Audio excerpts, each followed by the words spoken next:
In 1995, Juel, a singer who only gained popularity by performing under her own name, had a big breakthrough in the music industry with the hugely successful release of her first album, Pieces of You.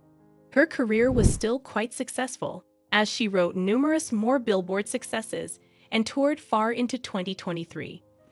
But in order to reach the crucial moment in her career, she did need to have very strong nerves and endurance. Juel was subjected to horrific experiences almost from the beginning of her existence, including being abused and abandoned by her parents, hanging out with a lot of criminals, and nearly dying.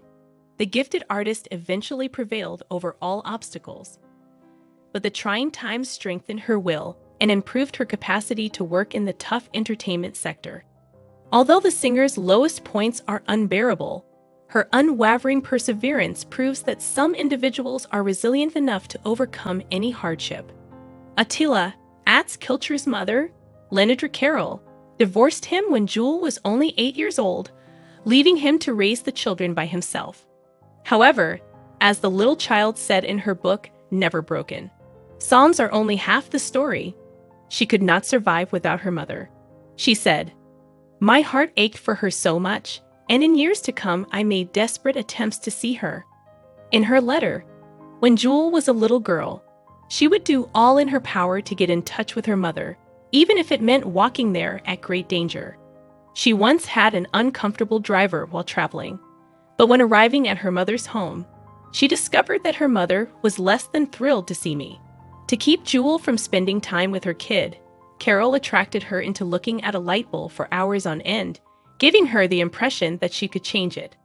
When her father revealed the reason Carol had left the family all those years before, the issue became more apparent to her as an adult, even if she was too young to understand it at the time. She had told him that she needed a break from being a mom and that she wanted to explore her life without us. So in spite of Juel's many trips to visit Carol, the unfortunate fact remained that Carol wasn't very interested in having Juel there.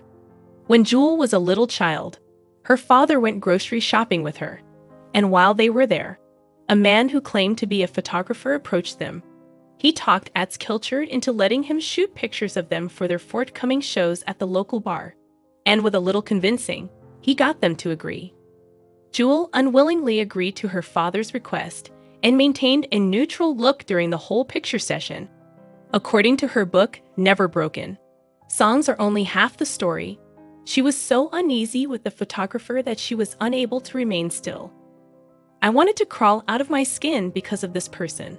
Horrifyingly enough, she was afraid the whole time, but she gave in unwillingly when the photographer was the only one to respond to her ad offering a vacation to visit her mother in Anchorage. She didn't get hurt on the trip, but she did pack a pocket knife just in case, and she often rested her hand on the door handle."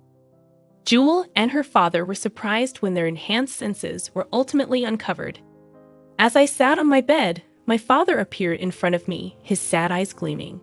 He had something he had torn out of the newspaper in his hands. It claimed that the photographer's imprisonment was due to child abuse and pornography. When Juel and her brothers were younger, Kilcher undoubtedly volunteered to be a father, but he struggled with it due in large part to his own extremely difficult background. People quoted Juel as saying, "We have an emotional inheritance as much as a genetic one. My father too grew up in a violent household. Even if I did better than he did when he was younger, it wasn't enough." Aside, Juel clarified, "My dad had really bad anxiety, but those words weren't really known at the time," suggesting that a difficult upbringing wasn't the main factor. He tried drinking alcohol to reduce his nervousness, but that only made him angry. Her financial circumstances eventually became so bad that she moved out of her parents' house at the age of 15 to live alone. Her father didn't get clean, and the two could exchange regrets until he was considerably older, in his 60s. Juel could never seem to get a break when she set out into the world to support herself, and she eventually found herself working for some of the most bad characters. According to her memories, Never Broken, songs are only half the story. She was asked to participate in a calendar picture shoot by one of her supervisors while she was employed in the service sector. Ignoring his request, she advised him to keep dreaming. However, when Juel saw him pressuring a different lady to follow suit, things took a bad turn. After making this statement, she was fired on the spot. Fortunately, Juel was able to find employment soon after. However, she encountered yet another significant issue after rejecting the approaches of her new boss. Despite the artist's best intentions, it seems that compassion was insufficient. He continued to behave aggressively when she went to retrieve her check. In her biography, Juel said how he acted like I was a ghost he could not see or hear. The singer was devastated as she was aware that she would probably have to move out if she couldn't pay her rent. She wrote, "I felt hopeless and doomed. It felt like men's perverse craving for sex was the only thing that made me desirable to them. I felt incompetent, empty, and unworthy." Juel was forced to live out of her vehicle after losing her job and being unable to pay her rent.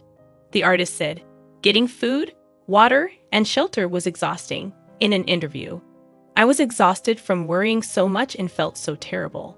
I was a constant refugee." Juel also discovered the hard way how difficult it was to escape her situation without a valid address that could be used to submit job applications.